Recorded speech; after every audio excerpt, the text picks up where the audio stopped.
Hey, what's up, guys? I wanted to put a quick video together on your game day nutrition for all of you guys and ladies that are competing at the Festivus in Snyder this Saturday. For some of y'all, this is the first competition that you've done. Just know that there is 4 very hard workouts. So if you've ever done a very hard workout at the gym, you know you have. You don't feel just amazing right afterwards. You're a little bit tired. Now think about repeating that 3 more times in the span of about 3, 4, 5 hours. So obviously nutrition is going to come into play. We're also traveling to Snyder, which is about an hour-ish away, and there's nothing to eat there in Snyder, and there's nothing healthy to eat in between Midland and Snyder, either there or on the way back. So nutrition is definitely something that we need to talk about, think about, and be on top of. I know you guys can't see this board behind me. I had to make do with what I had here at the house. This is mainly here for me to reference back and forth so I don't forget anything, but I'm going to type this all out in an email so you guys can go back and forth. I want you to watch the video though, because there's a few more details and maybe I can explain a little bit better than just some text. The first thing is why. Why do we want to make sure that we're staying on top of our nutrition when it comes to competition? Well, number one is that you want to fuel your body for performance, right? Like I said, we're going to be working very hard.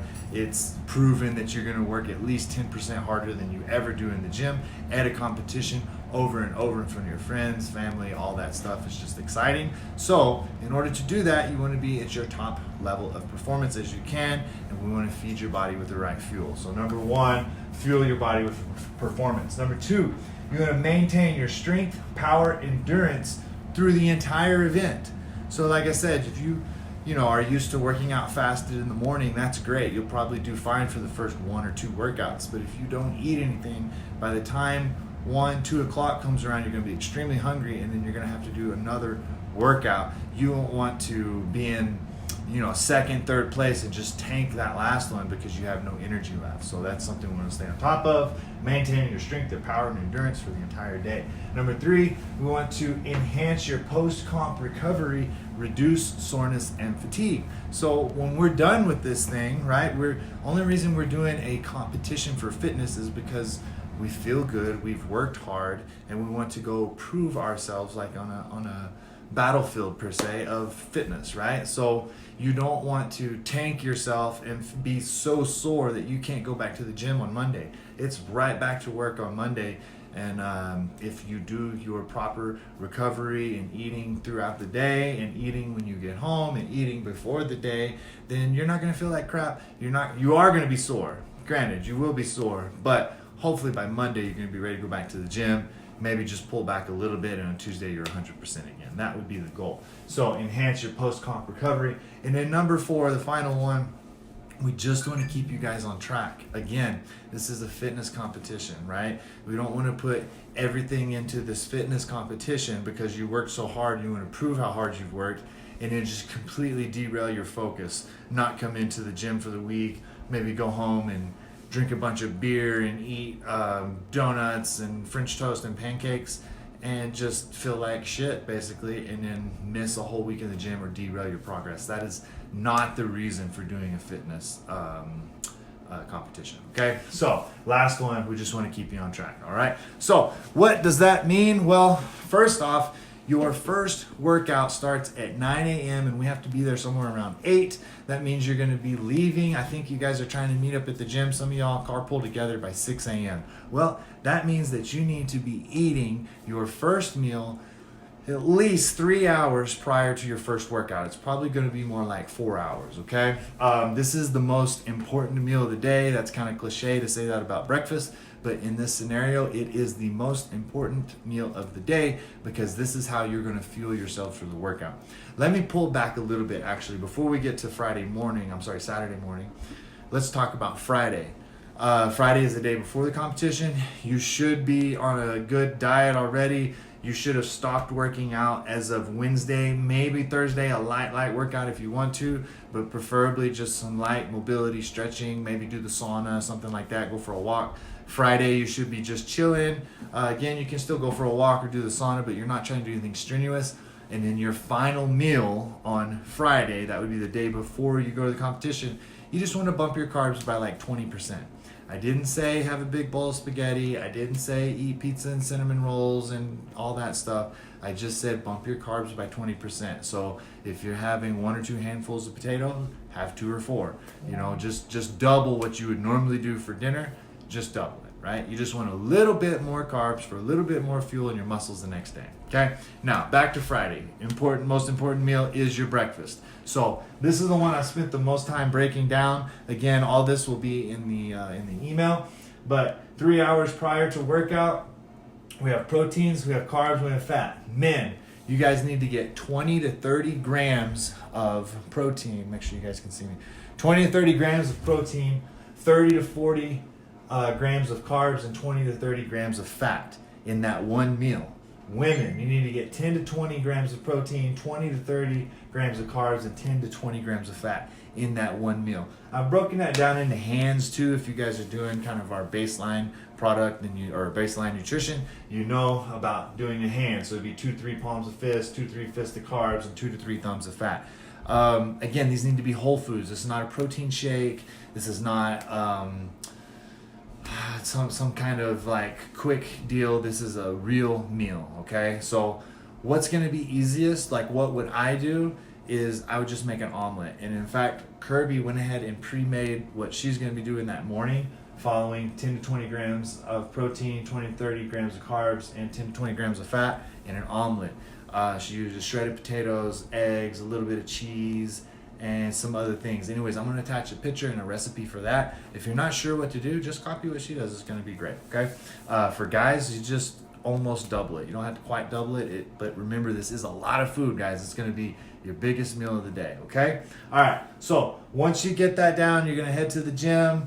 You guys are going to meet up. You're going to go, you get to Snyder. You're going to check in. You're going to have some time to start maybe warming up, foam rolling, doing all these things. Your first workout, if you're in the first heat, is going to start at about 9 o'clock, I think, okay? So you're still going to be feeling a little full. You had some carbs the night before. You had a large breakfast. You're going to be fueled for that workout, no problem. As soon as it's over, we want to make sure we're getting enough water through the day. So the first thing you're going to do is 1 to 2 cups of water. Even if you're not thirsty, just force it down. Now, you can have other water throughout the day, but make sure post-workout, 1 to 2 cups of water. We want to add electrolytes to that. We got some at the gym. You can buy them at the grocery store. You can buy them at probably the gas station. Like electrolytes are everywhere these days, guys. So get some electrolytes. Put those in your water.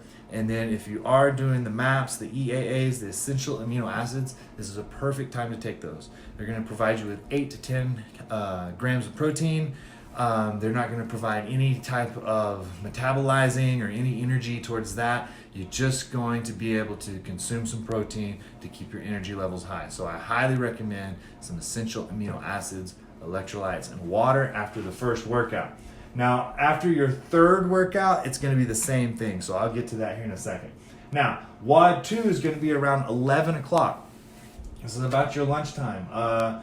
So post WOD 2, this is the one you're going to have to get a little bit more fuel in. You're probably hungry by now. You've done 2 workouts. It's already lunchtime. You haven't ate since 5, 6 o'clock in the morning. This one's going to be a half to 1 palm of protein, okay? Or 10 to 20 grams of protein, 2 to 3 fists of carbs. That's about 20 to 30 grams of carbs, and 1 to 2 cups of water again. So what are we going to do for this? The easiest solution, guys, if you're not sure what to put into your protein, carbs, and fat, just grab one of those Ascent proteins, the ready-to-drinks that we have at the gym. If you're a female, drink half of it. If you're a guy, drink the whole thing. That's going to give you about 10 to 20 grams of protein. It's going to be easy digestible. It's not going to require you to have to metabolize it or anything else, okay? Protein's not the big deal. Just going to take it down. And then carbs is what we're really going to focus on. So I wrote down the best carb sources. These don't need to be anything that's super heavy. It's going to be easy digestible, right? That's the name of the game today. So overnight oats, sweet potato, or banana. Those are my top 3 choices. If you're a guy, you might need all 3. You might have a handful of oats, a small sweet potato, and 1 banana, right? You can pick 2. If you just, like ladies, you might just choose 1 of those, okay? If you're gonna do the sweet potato, just get a regular one, roast it the night before, peel the skin off, put it in a bag, put it in a Tupperware, like whatever. It doesn't have to be hot. You can eat it cold. It's just something you're gonna put in your mouth real quick so you can get some quick energy, okay? So protein and carbs and some water. That one's very, very important. That's post WOD number 2, about 11 o'clock. Now you're gonna have another WOD somewhere around 1:30 or 2 o'clock. It's gonna be the same as the one you did earlier. You're gonna have 1 to 2 cups of water, add your electrolytes, and take your amino acids. Super important, okay? Now, the final one, you may be thinking, oh, the final one, I don't care. I'm just going to eat these protein bars, the snacks that they put in my bag, and drive home and eat a cinnamon roll when I get home, right? No, that's not what you want to do. You want to immediately have, again, half to 1 palm of protein, but this time you want some food. You haven't had any food since 5 o'clock in the morning, like real food. So a small chicken breast, 1 to 2 hard-boiled eggs. That would probably be my best choice. You could do beef jerky, but beef jerky is going to be much harder for you to chew and digest. And just remember, you're going to be very tired at this point. So like a cold cut up chicken breast or a hard-boiled egg is probably going to be the easiest type of protein for you to get down real quick, right? Then for carbs, again, we need to get 20 to 30, maybe even 40 grams of carbs. Just go get a Gatorade for this one. This will probably be the only thing you can find in Snyder, Texas that's going to be healthy for you, and not healthy all the time. But in this particular situation, you're wanting to replenish your carbs extremely fast. Ladies, get a 20 ounce. Guys, get a 32 ounce. Don't get the G2. Don't get the sugar-free. Get the real deal Gatorade. You want to get those carbs back in. Okay? So, so eat the food while you're waiting for the podium and just drink on that Gatorade all the way home, right? If you do this, by the time you get home through your entire day, you would have fueled yourself with more calories, protein, carbs, and fats than you normally would in that time of day, but you've also worked out more than you would. But there's no point at this point to just go and pig out on anything. Don't make it a cheat day. Don't say I deserve to have, pizzas and French toast and all that, because that's just going to throw you off. Okay? What would be the ideal situation is you go home and you fuel up on protein and fats because you have not had any fats throughout this entire day other than your breakfast, right? So you're going to be a little bit low on fats, and you're going to need those to start repairing the body so you're not as sore the next day, okay? So, there's nothing wrong with saying that you earned a piece of pie or you earned a couple beers or something like that. That's fine. You can totally celebrate, but don't derail yourself. Focus on the protein, 2 to 4 palms of protein. Focus on the fats, maybe even a little more, up to 5 or 6 thumbs of fat, avocado, olive oil, butter, chia seeds, almond butter, like you guys know the deal, right? Any of those healthy fats would be great. Again, because we don't want to derail you, all right? So that's what I suggest. That's the nutrition. I know the video is kind of long, guys, but it's very important. So maybe this will help you have some ideas. Again, if you're not sure on what to fill it up with, just copy exactly what I said there. I'm going to put it in the email so you can read through it. And good luck, guys. I'll see you there on Saturday.